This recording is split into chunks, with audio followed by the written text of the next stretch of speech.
One take, one shot, one OTC. One.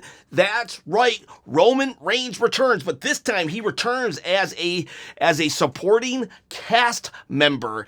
I do believe that Roman will no longer be the protagonist, the main protagonist in the Bloodline story. I know, crazy, because he returns tonight after the Usos and the Brawns have another main event, and they have a tag team tornado match. But when it's all said and done, Roman Reigns goes up to Jey and says, F him. It's all about you now. It's all about you. So Jey Uso is looking on and just like, uh-oh, here we go again. And this time even worse, because his fears are coming true that Jey Uso is going to turn into Roman Reigns at the height of his megalomaniac. There's a $5 word for you, and it's a cool word too. Try to say it. Megalomaniac. Throw that in conversation casually.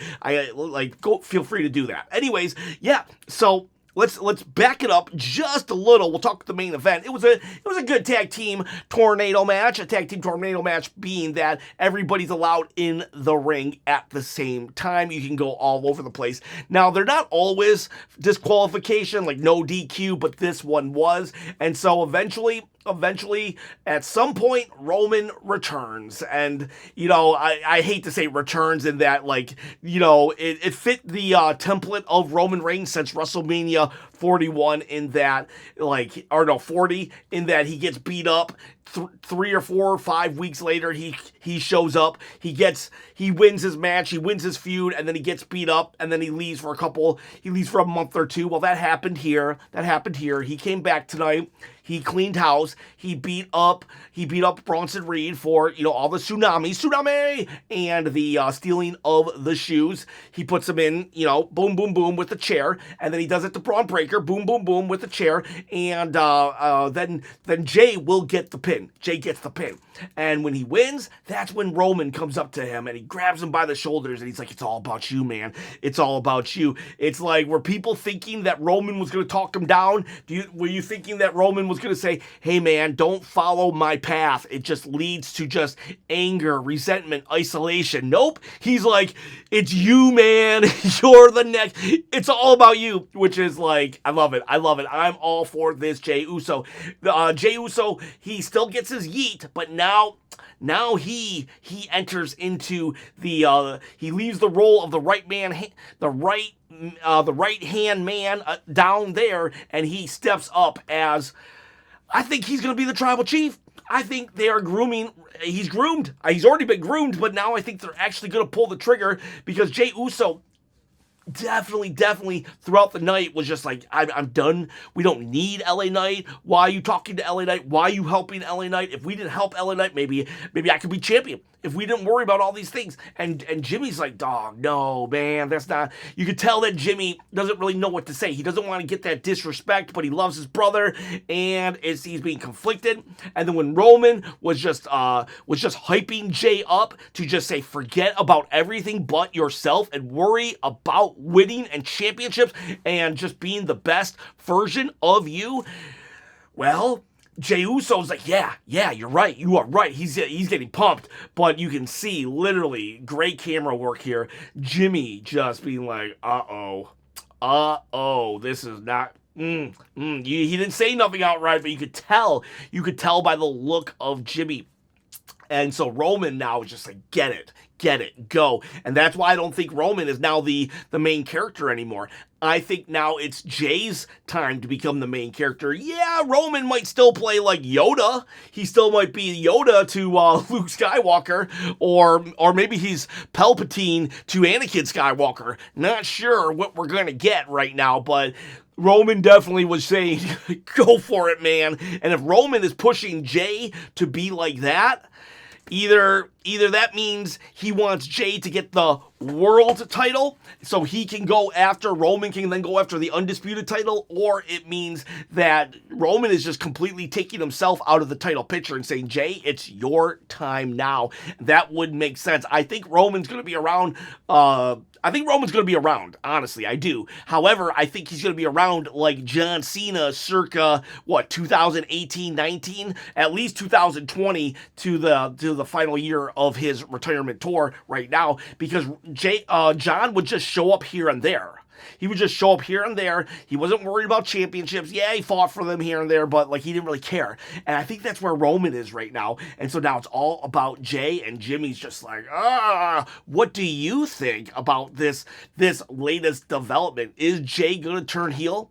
Is he gonna turn into the next tribal chief? Is Roman gonna be a tribal elder? Is Roman gonna go after the undisputed title while Jey goes after the world title? Let me know in the comments below. And bonus points when you comment. That enters you into a contest. At 20,000 subscribers, I'm going to give away this belt right here on my shoulder, or any belt that I've ever shown on my shoulder. You get to pick. At 20,000 subscribers, if you win, pick the belt. I'll mail it to you. Free shipping, free everything. All you got to do to win is comment below, subscribe to the channel, hit that bell, ding, ding, ding, notification. I'd appreciate a thumbs up too, so hit that thumb button down there. That helps my channel a lot.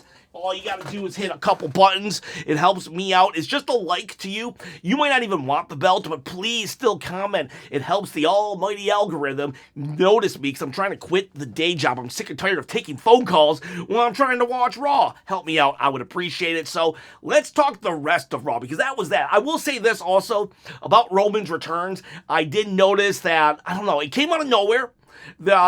Some people were suspecting it, but you can tell that it's not as loud as it once was. In my chat, there wasn't as many ones or oh my gods as there once was. I'm sure we're gonna get a bunch of streamers going, but for the most part, Roman has come and gone too many times for it to be at that peak. But I'm okay with that. That's just a small, I don't know, is that a critique? If it's a critique, that's my critique. Let's now go to so that was Raw. It ends with Roman hyping him up. Now let's go to the beginning. What I liked about the beginning was that it actually started on the angle that it ended with last week. So Rhea and Asuka, Rhea, she got beat up by Asuka with Io Sky. So Rhea comes out and she's like, get out here, Asuka, get out here, I want to fight you. Because it's always weird to me when you have a main event segment, everyone hates each other, right? And then you have to wait until next week for the main event segment for them to address it. No. If you're that mad and you don't see them for the entire week, you would want to start the program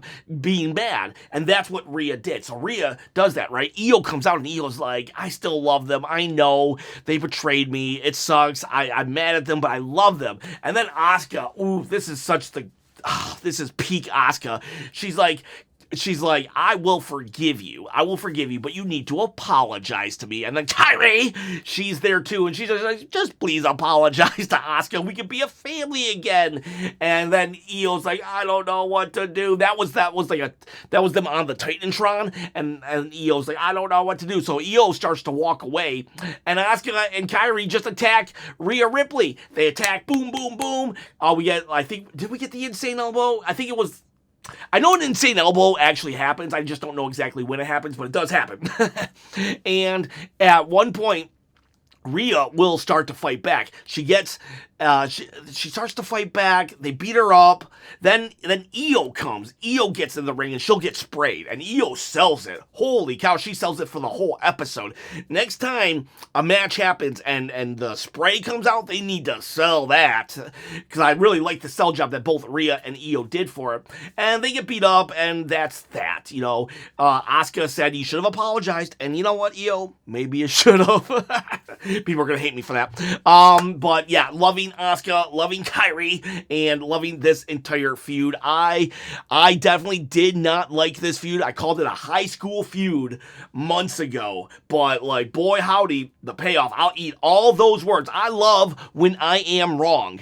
I am not here to say WWE sucks. I'm not hoping that WWE is going to suck. I'm not hoping that storylines are going to suck. I'll just say, I think that sucks until I think it doesn't suck anymore. I hope every storyline that I think sucks, I hope it proves me wrong. I hope I'm the most proved wrong YouTuber when it comes to sucky storylines, because I want every storyline to be good. I want every wrestler to have something to sink their teeth in, and right now, Asuka, Kairi, Io, Rhea, great stuff right here. I am loving this high school feud. It is picture perfect. Donatello Leonardo said it doesn't have any right to be this good, and it does not. So, and that was only 15 minutes. That was only 15 minutes, and that was cool because it got, it came in, had impact, and didn't overstay its welcome. Love that. Love that. Then we have, what do we got there now? Dominic Mysterio versus Rusev, and I gotta say that just the 3 weeks of little cat and mouse between Rusev and Dominic has restored Rusev to me. Again, here's another one that I'm like, I don't know. I want to like Rusev, but I just don't like what they're doing with him. But the moment you put Dominic Mysterio in the equation, I'm like, Rusev is interesting once more, and he was. Throughout the match, he's calling him boy and stuff like that. I think he might have called him pretty boy. I'm not sure, but he's like mopping the floor with him, and it was just really good. Dominic holding his own. Eventually, he will cheat to win.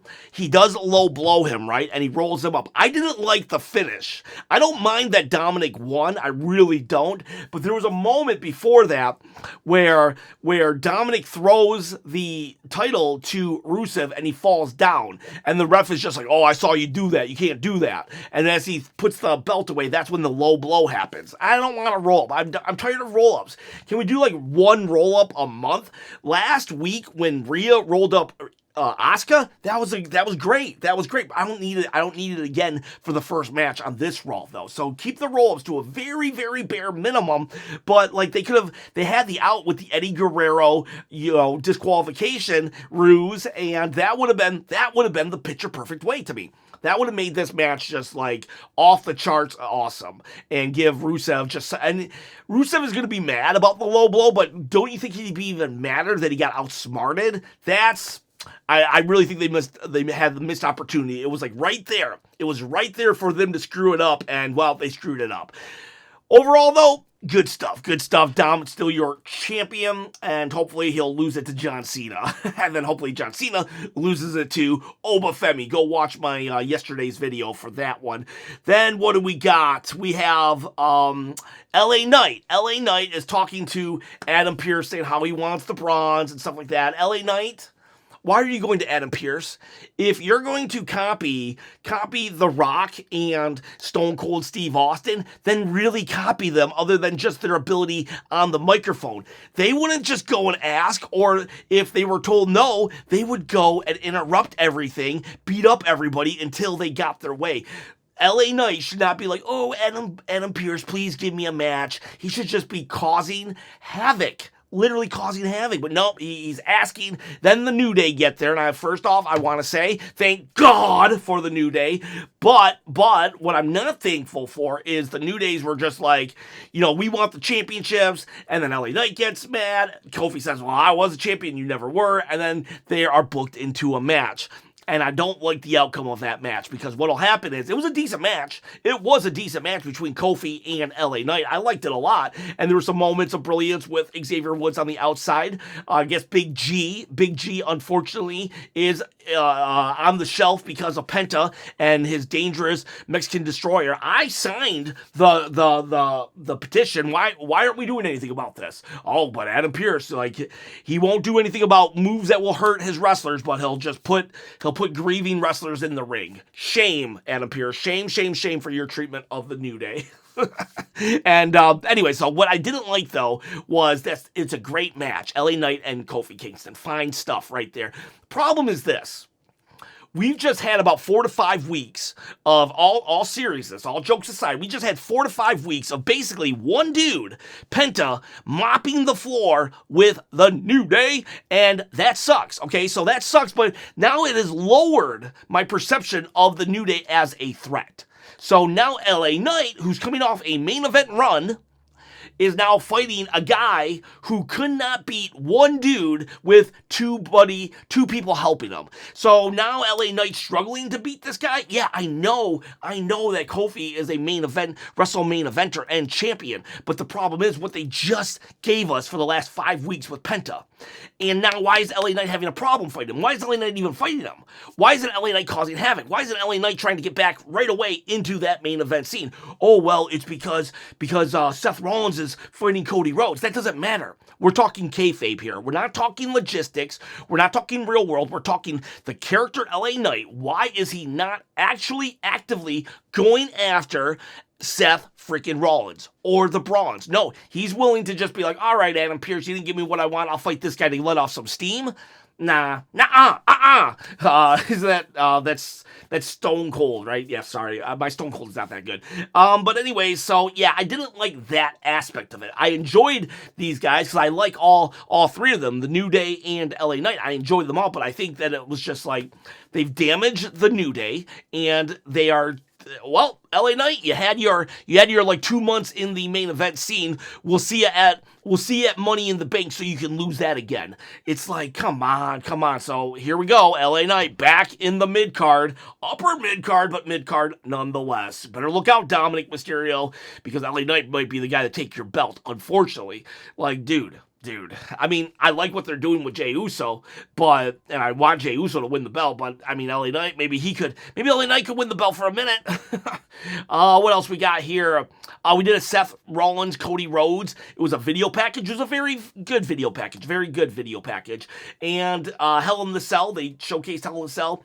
You know, I thought of this, that that Drew McIntyre and CM Punk did really establish the Hell in the Cell, but I think it was Cody and Seth that brought it back to the level that it needed to be, and it was Drew and Punk that solidified it. Kind of like, honestly and appropriately, when the first Hell in the Cell that everybody remembers why it's so dangerous is Undertaker and Mankind, but the first one was actually Undertaker Shawn Michaels. So I kind of like link it to that. Like you needed Cody and Seth to have Drew and Punk make the Hell in the Cell back to the demonic structure that it was meant to be. That's just a side note, means nothing to this whole thing, but I just have random thoughts. Sorry. But yeah, so that was a good video package. I think we get part 2 next week. Lyra Bailey, they're in the back. Bailey's like, thanks. Lyra's just like, I don't know what to do about ya. And Lyra says, I'm not going to help you. Bailey goes out. She loses to Raquel Rodriguez. Another thing we were doing in the chat, I was like, Raquel has to be the most improved wrestler of the year. Who else could be? And Charles mentioned Trick Williams, which, yes, I do agree. Trick Williams probably very, very much improved throughout the year. And then also, I think Donatello said JC Jane. Those are my top 3. Those are my top 3 most improved. Raquel Rodriguez, Trick Williams, JC Jane. Great stuff right there. And Raquel will win against Bailey by cheating. And Roxanne cheats for her, and then they beat her up. Lyra comes out. Lyra then starts to get beat up, and then at some point, Bailey, that switches Bailey from, she wasn't Hugger Bailey, she was like normal Bailey, but this transformed her to Ding Dong Hello Bailey. But they clean house, but unlike all the other times, Ding Dong Hello Bailey actually welcomed Lyra as a friend instead of calling her. She called her an idiot in an enduring way and not a bad way. So it looks like Lyra and Bailey are on the same page, and we're going to continue with the multiple personalities. This is where Jimmy and Jay, they yell at each other. Jimmy's like, come on, man, what are you doing? Why didn't you help? And Jay's like, no, I don't want to help. I don't need help. We have New Day. You know what I noticed? Someone said this also. New Day, LA Knight, they had no microphone time. Neither did Braun Breaker. Why aren't we giving those guys microphone times? We give Seth Rollins and Cody Rhodes microphone time when they say the same exact promo. They literally said the same exact promo. They come out, right? They come out and they say the same stuff they said last week. I mean, they didn't talk about a watch, but Cody one time even says, I thought we were friends. We're not friends. Don't call us friends. It's like, They didn't do nothing different. I just can't imagine Stone Cold and Rock being like, I thought we were friends, man. And then when they were done talking, one just walks away. Like, that's what they did last week. They just walked away from each other. It's like, okay, we said our piece, let's walk. Like, where's the heat? If you guys hate each other, do it, show it, let's see it. It's like, man, if it's like, if they weren't botching so much, there'd be no blood in WWE right now. Let's make someone bleed, because we need that kind of heat to make these things matter. Now Seth Rollins will later on, he'll say something before the Brawns go out for their match. He'll be like, I gotta win, Paul. And Paul's like, I know, man, you gotta win. No, he's like, no, man, I gotta win. And it's like Paul that is like scared. Like, I can tell what they're trying to do. They're trying to make it seem like if Seth doesn't win, he's gonna crash out, but like, whatever. Like, Seth is like that doesn't mean anything. Show me how bad you have to win, Seth. Don't just tell me how bad you have to win. Don't imply that you're going to crash out if you don't win. Crash out right now. Attack Cody. You have a faction, man. Attack Cody Rhodes. Like, that's it. That's all you got to do. And Cody Rhodes is trying to, like, undermine them. Are you sure that you're the one calling the shots? Even you tell Paul to go and introduce Brock, you know, and he's like, it all goes through me. It all goes through me. It's like, I don't know. It's whatever. It's whatever. It's just, it could be so much better. It could be so much freaking better, but it's not. It's not. Like, they've already had a feud that was pretty decent, but now they're just like, I thought we were friends. No, we're not friends. That's the feud right now. I mean, hey, hell, the Asuka feud was based on friendship, and that got good, so maybe this one will get good too. I don't know, but it sucks right now. And then we have, there was a thing where Maxine Dupree is talking to Tozawa, and she's like, I can do better. Becky comes in, who we all know is the best in the world. And that's not just me saying it, that's Sports Illustrated saying it. And says, you're 5'9", a failure. That was hilarious.